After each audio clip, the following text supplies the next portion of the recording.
Have you ever stopped to think that the thing that makes your brain fire on all cylinders might also be the secret ingredient in your favorite savory dish?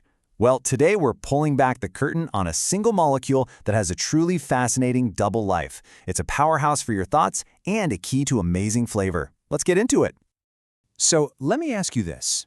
What single molecule is responsible for flipping the on switch for pretty much everything your brain does? We're talking about everything from learning a new language to just, deciding you want pizza for dinner. Get this. The answer is behind a whopping 90% of all the go signals in your brain. That is a staggering amount of influence for one tiny little chemical messenger. And here it is. Meet glutamic acid, or as it's known in the body, glutamate. It's an amino acid that wears two completely different but equally important hats. In one world, it's a critical neurotransmitter, and in another, it's the source of that delicious, savory taste we all crave. All right, so let's dive into its first secret identity.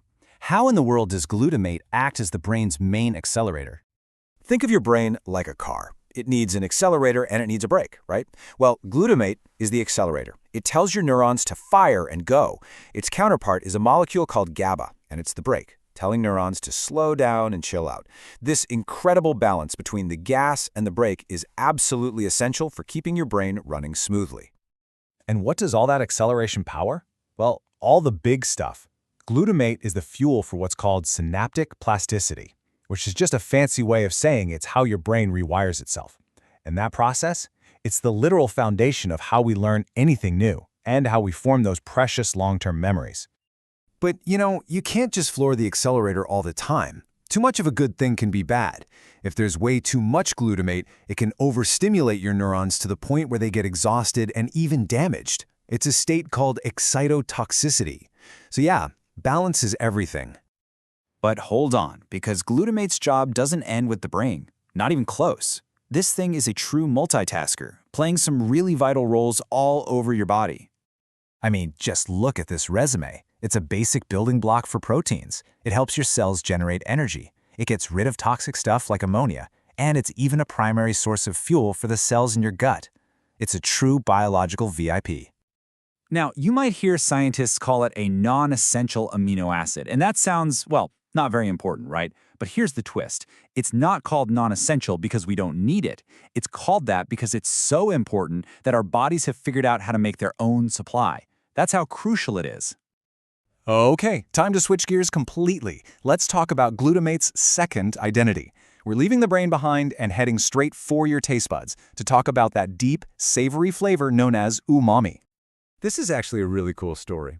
Back in 1908, a Japanese chemist, Dr. Kikunai Ikeda, was obsessed with the broth his wife made.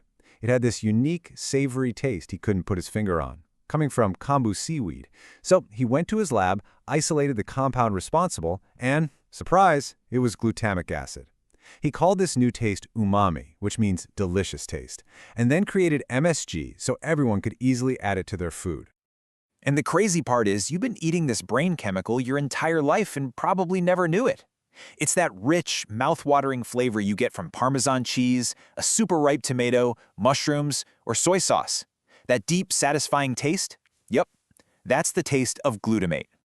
And of course, this brings us to its most famous and, let's be honest, most controversial form, MSG.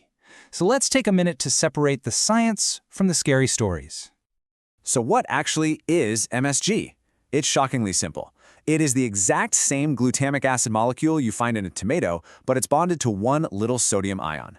That's it. All the sodium does is stabilize it and turn it into a crystal that you can sprinkle, just like salt. And check this out. This is something most people don't know. If you're worried about sodium, MSG has about 1/3 the sodium of regular table salt. That actually makes it a pretty powerful tool for cutting down on sodium without making food taste bland. So what's the official word from the big health organizations? Well, the FDA in the United States classifies MSG as generally recognized as safe. It's in the same category as stuff you use every day, like salt, pepper, and baking powder. Okay, let's talk about the controversy. Some people do report feeling sensitive to MSG, but it's important to know that the whole idea of Chinese restaurant syndrome came from a single letter, not a study, a letter, written to a medical journal back in 1968. Since then, scientists have done decades of the highest quality research, We're talking double-blind, placebo-controlled studies, and they have repeatedly failed to find any clear, consistent link between MSG and those reported symptoms in the general public. So let's bring this all full circle. Let's tie these two incredible secret identities of one molecule all together. So, here's what it comes down to. Inside your brain, glutamate is the master switch, firing up your neurons and helping you build new memories. And on your plate, that exact same molecule is what's building that deep, savory, umami flavor in the foods that you absolutely love. So I'll leave you with this question.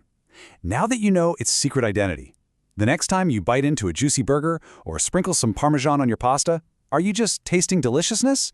Or will you be thinking about the very molecule that's helping you form the memory of that amazing meal? Have you ever stopped to think that the thing that makes your brain fire on all cylinders